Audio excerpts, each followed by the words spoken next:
عبداللہ بن تامر کی آزمائش اور ان کی شہادت۔ ایک بڑا جلیل القدر بادشاہ تھا۔ اس کے یہاں ایک جادوگر تھا جو اپنے پن میں کمال رکھتا تھا۔ اس کی سلطنت گویا اسی کے جادو کے بل بوتے پر قائم تھی۔ بادشاہ کے دشمنوں کو وہ اپنے جادو کے زور سے ہلاک کر دیتا تھا۔ لڑنے جھگڑنے کی ضرورت نہ پڑتی تھی۔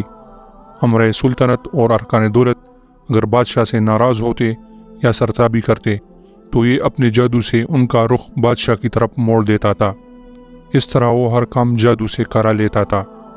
جب وہ جادوگر بوڑھا ہو گیا اور اس کو اپنی زندگی سے نا امیدی ہوئی تو اس نے بادشاہ سے عرض کیا کہ میں بوڑھا ہو گیا ہوں، میری عمر اخیر ہونے کو ہے، آپ کوئی ذہین اور سمجھدار لڑکا میرے سپرد کرے تاکہ میں اس کو اپنا علم سکھا دوں، تاکہ میرے بعد وہ آپ کی امور سلطنت کو درست رکھے۔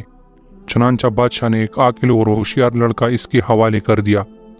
وہ لڑکا اس جادوگر کے پاس صبح و شام حاضر ہونے لگا اور جادو کا فن سیکھنے لگا۔ راستے میں ایک راہب درویش اپنے عبادت خانے میں رہتا تھا۔ راوی کہتے ہیں کہ اس وقت راہب لوگ اپنے اصلی دین عیسوی پر قائم تھے۔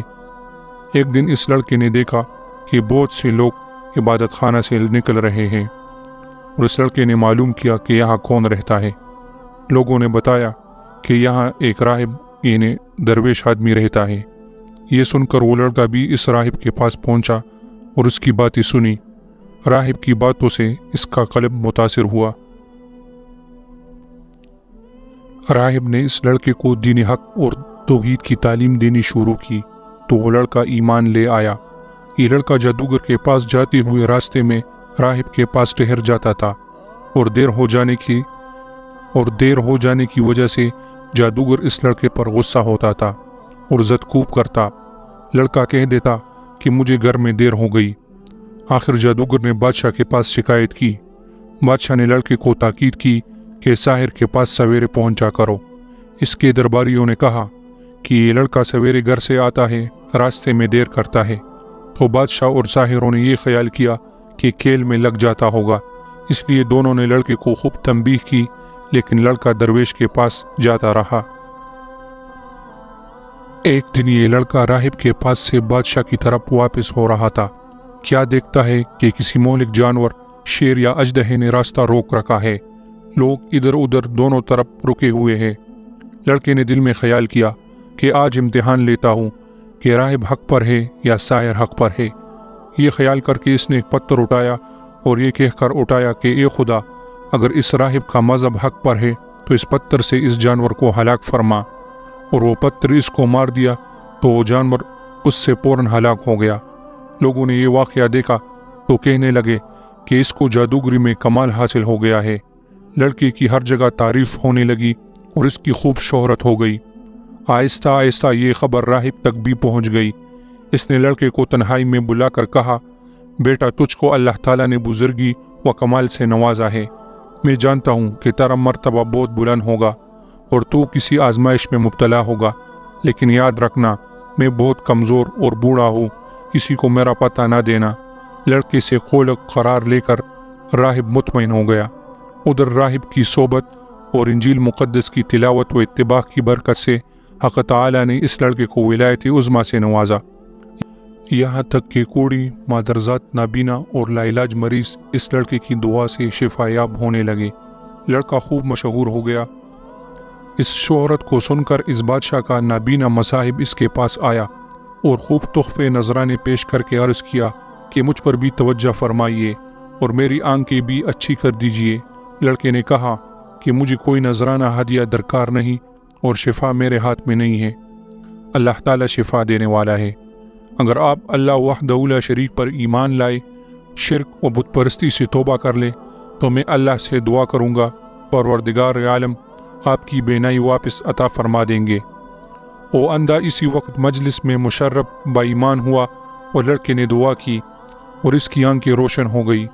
معمول کے مطابق جب یہ شخص بادشاہ کی مجلس میں حاضر ہوا تو بادشاہ کو اس کی بینائی پر تعجب ہوا۔ اس سے معلوم کیا کہ میری مملکت کے تمام معالج تیری آنکھ کے علاج سے عاجز ہو گئے تھے، آخر تجھ کو کس سے شفا حاصل ہوئی؟ مصاحب نے کہا کہ میرے پروردگار نے اپنی قدرت سے مجھے بینائی عطا فرمائی ہے۔ بادشاہ نے کہا، میرے سوا تیرا پروردگار کون ہے؟ مصائب نے کہا کہ میرا آپ کا اور ساری کائنات کا پروردگار وہ اللہ ہے جس نے ساری مخلوق کو پیدا کیا۔ بادشاہ غضبناک ہوا اور اس مصائب کو سخت سزا دی اور پوچھا کہ یہ عقیدہ تجھ کو کس نے سکھایا؟ سختی سے گھبرا کر اس لڑکے کا نام بتا دیا۔ بادشاہ نے لڑکے کو بلایا اور کہا کہ تجھ کو میری پرورش اور میرے جادوگر کے فیض سے یہ کمال حاصل ہوا ہے۔ لڑکے نے کہا کہ میرے اور آپ کے اور جادوگر کے ہاتھ میں شفا نہیں ہے، یہ اللہ کی قدرت پر موقوف ہے۔ بادشاہ سخت ناراض ہوا اور اس کو کڑی سزا دلوائی اور یہ کہا یہ لڑکا بہت غائب رہتا تھا، معلوم ہوتا ہے کہ یہ کسی اور جگہ جاتا تھا، وہاں اس کے خیالات بدل گئے ہیں۔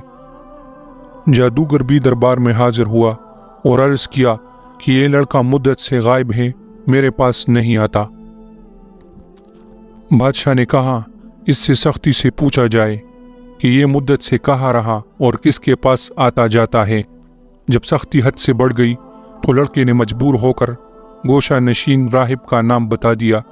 بادشاہ نے راہب کو گرفتار کر کے دربار میں حاضر کیا اور اس سے کہا اگر تو اپنی دین سے نہ پھرے تو تجھ کو آرے سے چیر دیا جائے گا۔ راہب نے کہا میں ہرگز اپنے دین برحق سے نہ پھروں گا اور جو مصیبت آئے گی اس پر صبر کروں گا۔ چنانچہ بادشاہ کے حکم سے اس راہب کو آرے سے چیر دیا گیا۔ پھر مصائب کو بلا کر یہی کہا۔ مصائب نے بھی دین حق کو چھوڑنے سے انکار کر دیا اور اس کو بھی آرے سے چیر کر شہید کر دیا گیا۔ پھر لڑکے کو بلا کر سمجھایا گیا اگر تجھ کو زندگی محبوب ہے تو باز آ جا، ورنہ ان دونوں کا انجام دیکھ چکا ہے، تیرا حشر بھی یہی ہوگا۔ لڑکے نے بادشاہ کی بات ماننے سے انکار کر دیا تو بادشاہ نے چند آدمیوں کو حکم دیا کہ اس لڑکے کو پہاڑ کی چوٹی پر لے جاؤ اور اس کو خوب سمجھاؤ، اگر مان گیا تو اس کو بڑا انعام دوں گا، اپنا مصاحب بنا لوں گا، اور اگر یہ باز نہ آئے تو پہاڑ کی چوٹی پر سے اس کو دھکیل دینا تاکہ اس کے اعضاء پاش پاش ہو جائے۔ جب اس کو پہاڑ پر لے گئے اور سمجھایا دمکایا تو لڑکے نے اللہ سے اپنی حفاظت کی دعا کی۔ اس وقت پہاڑ پر زلزلہ پیدا ہو گیا اور شاہی لوگ پہاڑ سے گر کر ہلاک ہو گئے۔ لڑکا عافیت سے گھر واپس آیا۔ بادشاہ نے پوچھا کہ وہ لوگ کہاں ہیں جو تجھ کو لے گئے تھے؟ لڑکے نے جواب دیا کہ میرے پروردگار نے ان کی شر سے میری حفاظت کی اور ان کو ہلاک کر دیا۔ بادشاہ نے دوسرے چند آدمیوں کو حکم دیا کہ اس لڑکے کو ایک کشتی میں سوار کر کے دریا میں لے جاؤ، یہ اپنے دین سے باز آئے تو بہتر ہے ورنہ دریا میں پھینک دو۔ چنانچہ وہ اس کو دریا میں لے گئے اور سمجھایا۔ لڑکے نے پھر دعا کی تو کشتی الٹ گئی اور شاہی لوگ غرق ہو گئے اور لڑکا صحیح سالم واپس آ گیا۔ بادشاہ نے ماجرا پوچھا تو لڑکے نے پورا قصہ بیان کر دیا۔ اس لڑکے نے کہا اے بادشاہ تو مجھے مار نہیں سکتا، ہاں تجھ کو میرا قتل ہی مقصود ہے تو اس کی تدبیر میں بتاتا ہوں، اگر وہ تدبیر اختیار کرے گا تو مجھ کو مار سکے گا۔ بادشاہ نے تدبیر پوچھی تو لڑکے نے کہا اس شہر کے تمام لوگوں کو شہر سے باہر ایک میدان میں جمع کر لے اور مجھ کو سولی پر چڑھا کر ایک تیر اپنے ترکش سے نکال کر بسم اللہ رب ھذا الغلام کہہ کر تیر مجھ کو مارو، میں مر جاؤں گا۔ بادشاہ نے یہی کیا تو تیر اس لڑکے کے کن پٹی پر لگا اور اس لڑکے نے اپنا ہاتھ کن پٹی پر رکھ لیا اور یہ کہتا ہوا شہید ہو گیا کہ میں اپنے پروردگار کے نام پر شہید ہو کر کامیاب ہو گیا۔ اور اس واقعہ کو دیکھنے پر تمام لوگوں نے بآواز بلند کہا کہ آمنا برب ھذا الغلام، آمنا برب ھذا الغلام۔ یہ سن کر بادشاہ کے درباریوں نے کہا آپ نے ان تینوں کو ہلاک کر دیا ہے جو آپ کے مذہب کے خلاف تھے، مگر اب تو سب ہی لوگ آپ کے خلاف ہو گئے۔ یہ سن کر بادشاہ نہایت غضبناک ہوا اور شرمندگی سے چلا اٹھا اور خندق کھدوا کر اس میں آگ دہکانے کا حکم دے دیا۔ چنانچہ خندق میں آگ دہکائی گئی، اس کے کنارے پر یعنی سلطنت کرسیاں بچھا کر بیٹھ گئے اور سب کو حاضر ہونے کا حکم دیا اور کارندوں سے کہا کہ سب سے معلوم کرو جو اپنے دین سے نہ پھرے اس کو آگ میں ڈال دو۔ چنانچہ شاہی فرمان کے مطابق ایمان والوں کو آگ میں ڈالنا شروع کیا گیا، یہاں تک کہ ایک ایسی عورت کو بھی لایا گیا جس کی گود میں بچہ تھا۔ عورت کو جب آگ میں ڈالنے لگے تو وہ ہچکچائی۔ بادشاہ نے کہا کہ عورت کو رہنے دو، پہلے اس کے بچے کو آگ میں ڈال دو، شاید اس طرح وہ اپنے ایمان سے واپس ہو جائے۔ چنانچہ اس کے بچے کو آگ میں پھینک دیا گیا۔ بچے نے بلند آواز سے کہا اماں جی آپ صبر کرے، اور بلا گھبراہٹ بسم اللہ پڑھ کر آگ میں کود پڑو، یہ آگ گل گلزار بن جائے گی۔ عورت یہ سن کر بغیر کسی گھبراہٹ کے آگ میں کود گئی۔ وہ آگ ایسی بڑکی کہ اس نے بادشاہ اور اس کے مصاحبین کو، جو کرسیوں پر بیٹھے مظلوموں کو جلنے کا تماشا دیکھ رہے تھے، سب کے سب کو جلا کر خاک کر دیا۔ حضرت ربیع بن انس رضی اللہ تعالیٰ عنہ فرماتے ہیں، اللہ تعالیٰ نے ان مسلمانوں کے آگ میں گرنے سے پہلے ہی ان کی روح قبض کر لی تھی، اس طرح ان کو آگ کی تکلیف سے اللہ نے محفوظ رکھا۔ محمد بن اسحاق رحمۃ اللہ علیہ نے اس واقعہ کو بہت تفصیل سے ذکر کیا ہے اور اس لڑکے کا نام عبداللہ بن تامر بتایا ہے، اور یہ بھی لکھا ہے کہ یہ واقعہ یمن کے شہر نجران میں پیش آیا تھا، اور اس حادثہ میں اس ظالم بادشاہ ذونواس نے تقریباً 20,000 آدمیوں کو آگ میں ڈال کر شہید کیا تھا۔ اس بارے میں دوسرے اقوال بھی ہیں۔ محمد اسحاق رحمۃ اللہ علیہ کی روایت میں یہ بھی ہے، یہ لڑکا عبداللہ بن تامر جس مقام میں مدفون تھا، حضرت عمر رضی اللہ تعالی عنہ کے زمان خلافت میں اتفاقاً سے کسی ضرورت کی بنا پر وہ زمین کھود دی گئی، تو اس میں عبداللہ بن تامر کی لاش صحیح و سالم اس طرح برآمد ہوئی کہ وہ بیٹھے ہوئے تھے اور اس کا ہاتھ اپنی کان پٹی پر رکھا ہوا تھا۔ کسی دیکھنے والے نے ان کا ہاتھ جگہ سے ہٹایا تو خون جاری ہو گیا، پھر وہ ہاتھ اسی جگہ رکھ دیا تو خون بند ہو گیا۔ اس عبداللہ بن تامر کے ہاتھ میں ایک انگوٹھی تھی جس پر اللہ ربی لکھا تھا۔